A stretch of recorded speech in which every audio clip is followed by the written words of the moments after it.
मैं हरीश आपका अपने YouTube channel knowledge with Harish पर स्वागत करता हूं।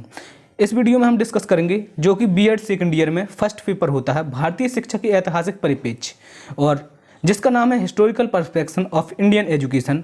और इसमें पहला चैप्टर है वैदिक शिक्षा प्रणाली। वैदिक शिक्षा प्रणाली में यहाँ से इस चैप्टर से वैदिक शिक्षा प्रणाली में क्वेश्चन आने का 100% संभावना है।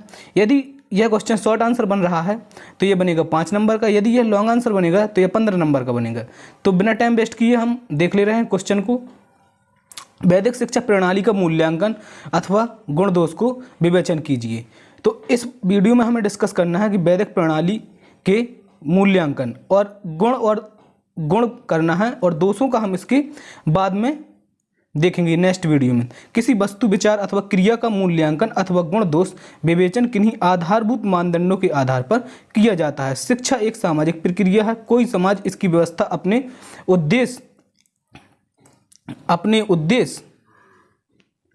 उद्देश्य की प्राप्ति हेतु करता है।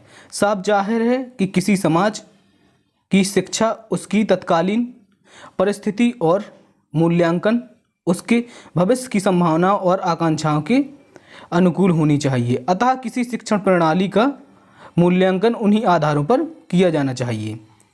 इसमें दो मत नहीं है कि जब संसार की अन्य मानव जातियां अज्ञान के अंधेरे में जीवन जी रही थीं, हमारे देश भारत में ज्ञान का प्रकाश फैल चुका था। हम सभ्य एवं सुसंस्कृत जीवन जी रहे थे, और यह सब उस समय की उत्तम शिक्षा प्रणाली का परिणाम था। परंतु यह मानना कि वह शिक्षा प्रणाली आज भी उतनी ही उपयोगी है जितनी कि उस समय थी, प्राचीन के प्रति मोह की ही कहा जाएगा। अतः यहाँ वर्तमान भारत के संदर्भ में वैदिक शिक्षा प्रणाली का मूल्यांकन अथवा गुण दोष विवेचन प्रस्तुत है। तो वैदिक शिक्षा प्रणाली के गुण इस वीडियो में हम डिस्कस करेंगे। वैदिक शिक्षा प्रणाली के कौन कौन से गुण थे, और यहाँ से क्वेश्चन आने की 100% संभावना है। तो डिस्कस करते हैं इसमें। यदि आप बीएड सेकंड ईयर कर रहे हैं तो यह आपके लिए बहुत ही महत्वपूर्ण है। 100% इस क्वेश्चन को आने की संभावना है। और यदि आप लोग हमारे यूट्यूब चैनल को सब्सक्राइब नहीं किया है तो चैनल को सब्सक्राइब करके बेल आइकन प्रेस जरूर कर लें, क्योंकि इस प्रकार के वीडियो हम आपके लिए लेकर आते रहते हैं। तो चलते हैं और बढ़ते हैं आगे, देखते हैं वैदिक शिक्षा प्रणाली के गुण। यदि हम वैदिक कालीन शिक्षा प्रणाली को अपने देश भारत की वर्तमान परिस्थितियों, आवश्यकताओं, संभावनाओं और आकांक्षाओं की दृष्टि से देखें समझें तो उसमें अग्रलिखित गुण स्पष्ट होंगे जिन्हें हमें आज भी ग्रहण करना चाहिए। तो कौन कौन से गुण हैं? नंबर 1 में है जैसे निःशुल्क शिक्षा। वैदिक काल में गुरुकुलों में शिष्यों से किसी भी प्रकार का शुल्क नहीं लिया जाता था। उस समय शिष्यों के आवास,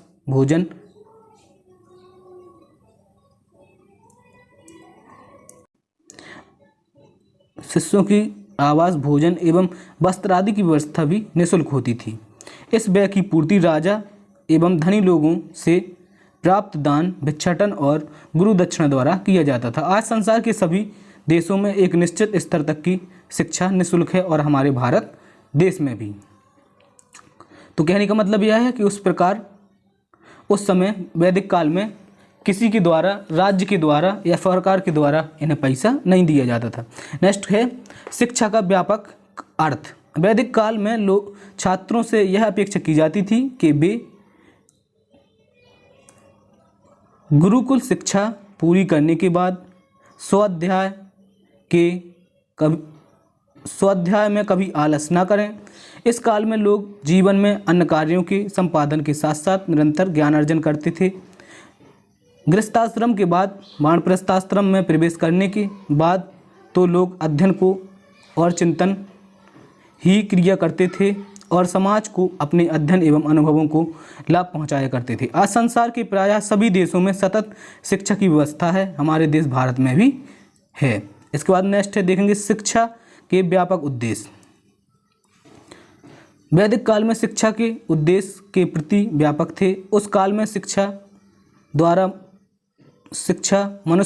द्वारा मनुष्यों का शारीरिक एवं मानसिक विकास किया जाता था। उन्हें सामाजिक एवं राष्ट्रीय कर्तव्यों का बोध कराया जाता था, उनका नैतिक एवं चारित्रिक विकास किया जाता था, उन्हें कर्म व्यवसाय की शिक्षा दी जाती थी और इस सबके साथ साथ उनका आध्यात्मिक विकास किया जाता था।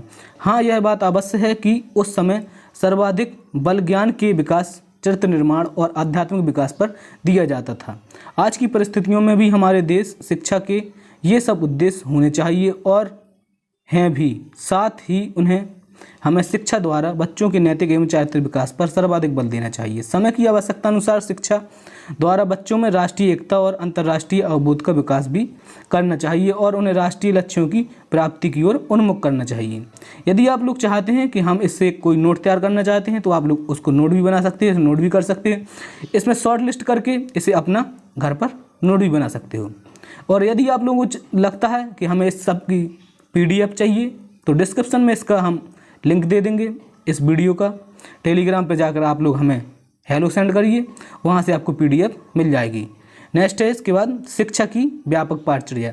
वैदिक काल में मनुष्य प्राकृतिक, सामाजिक एवं आध्यात्मिक तीनों पक्षों के विकास पर बल दिया जाता था और इन उद्देश्यों की प्राप्ति के लिए पाठचर्या में अपरा यानी कि भौतिक और परा यानी कि आध्यात्मिक दोनों प्रकार के विषयों एवं क्रियाओं को ध्यान दिया जाता था। हाँ, यह बात अवश्य है कि उस समय सर्वाधिक बल भाषा, साहित्य, धर्म, दर्शन और नीति शास्त्र की शिक्षा पर दिया जाता था और उस समय गुरुकुली शिक्षा के अनिवार्य विषय थी।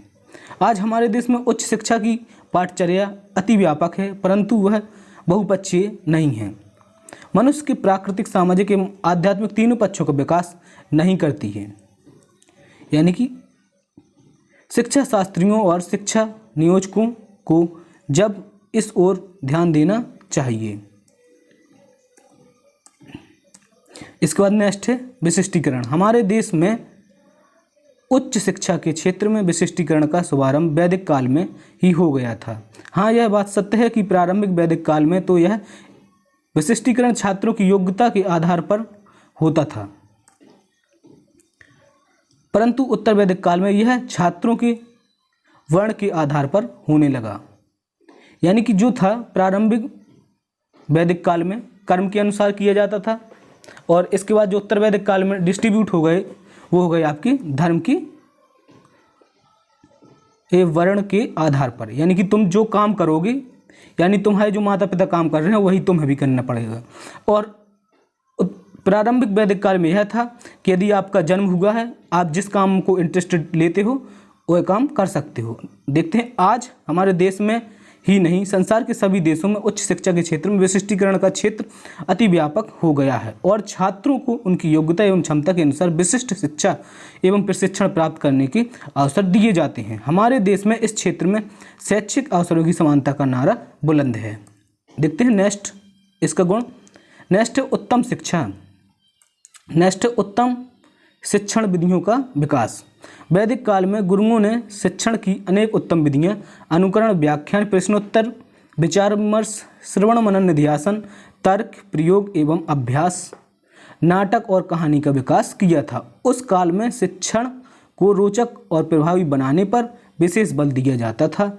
यूं आज मनोविज्ञान के ज्ञान और विज्ञान के आविष्कारों की सहायता से अनेक अन्य उत्तम शिक्षण विधियों का विकास हुआ है, परंतु वैदिक कालीन उपरोक्त विधियों का महत्व आज भी है और सदैव रहेगा। हमें उनका आवश्यकता अनुसार प्रयोग करना चाहिए। इसके बाद देखते हैं नेक्स्ट है गुरु एवं शिष्यों का अनुशासित जीवन। वैदिक कालीन शिक्षा का यह भी बहुत महत्वपूर्ण गुण है कि गुरु एवं शिष्यों का अनुशासित, उस टाइम पे जीवन अनुशासित होता था। वैदिक काल में गुरुकुलों के नियम बड़े कठोर होते थे और गुरु एवं शिष्य दोनों ही इनका पालन करते थे। इस काल में गुरु बहुत अनुशासित जीवन जीते थे। उनकी कथनी और करनी समान होती थी, यानी कि जो वो कहेंगे वही करेंगे। गुरुओं के आदर्श, आहार विहार और आचार विचार का शिष्यों पर सीधा प्रभाव पड़ता था और वे भी उचित आहार विहार और उचित आचार प्रचार का पालन करते थे। गुरु और शिष्य दोनों सादा जीवन जीते थे, अनुशासित जीवन जीते थे। सच बात यह है कि आचरण की शिक्षा आचरण द्वारा ही दी जाती थी। यानी कि कहने का मतलब है आचरण की शिक्षा आचरण द्वारा ही दी जाती थी, यानी कि जिसका तुम खुद पालन करोगे तभी अपने स्टूडेंट को सुधार सकते हो। आज हमारे देश में आवश्यकता इस बात की है कि शिक्षक स्वयं आदर्श आचरण करे, तभी शिष्य आदर्श आचरण करेगा। यानी कि सीधी सी बात यह है कि जो भी शिक्षक अपने छात्रों को सिखाना चाहता है, पहले उसको खुद अपने ऊपर अप्लाई करे, तब इसको अपने स्टूडेंट को करने के लिए कहे। नेक्स्ट है इसके बाद गुरु शिष्यों के बीच मधुर संबंध। यह भी वैदिक कालीन शिक्षा का एक बहुत ही महत्वपूर्ण गुण है। वैदिक काल में गुरु शिष्यों के बीच बहुत मधुर संबंध होते थे। ऊपर से प्रेम बरसता था और नीचे से श्रद्धा उमड़ती थी।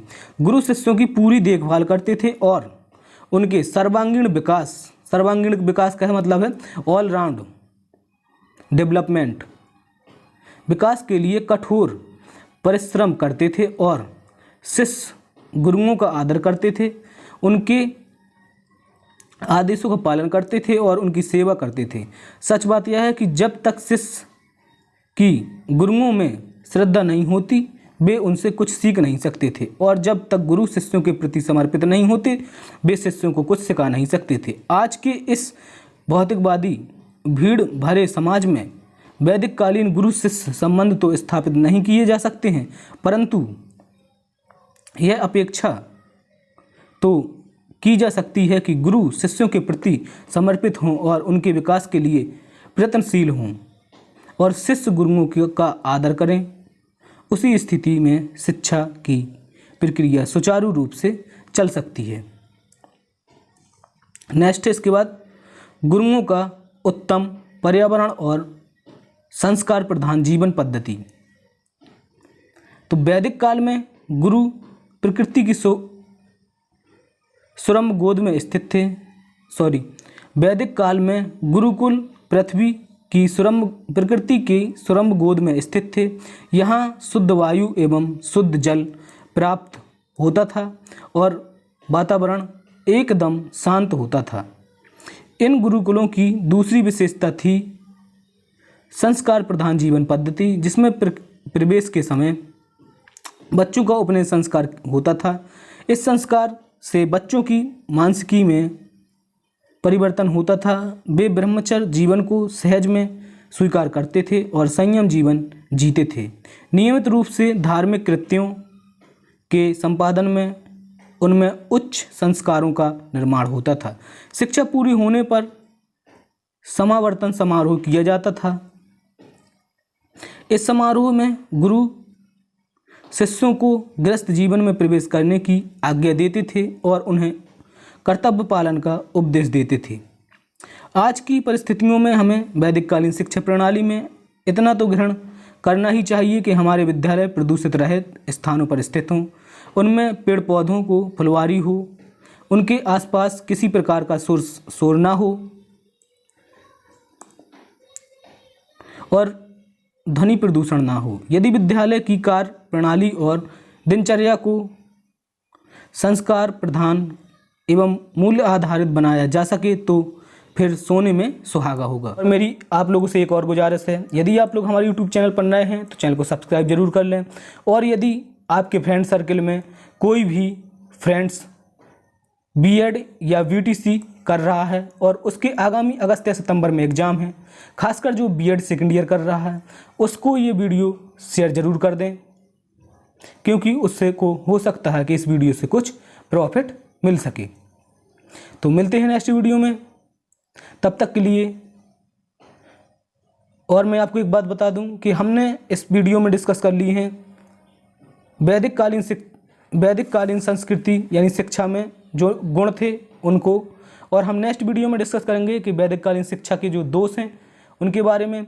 यदि यहाँ से आपका शॉर्ट आंसर बन सकता है, यदि आपका यहाँ से शॉर्ट आंसर बना तो समझ लेना या तो आपको गुण पूछेगा या फिर दोष पूछेगा, और यदि लॉन्ग आंसर बनता है तो वैदिक कालीन शिक्षा के गुण और दोष दोनों पूछेगा, जो कि 15 नंबर में क्वेश्चन आता है।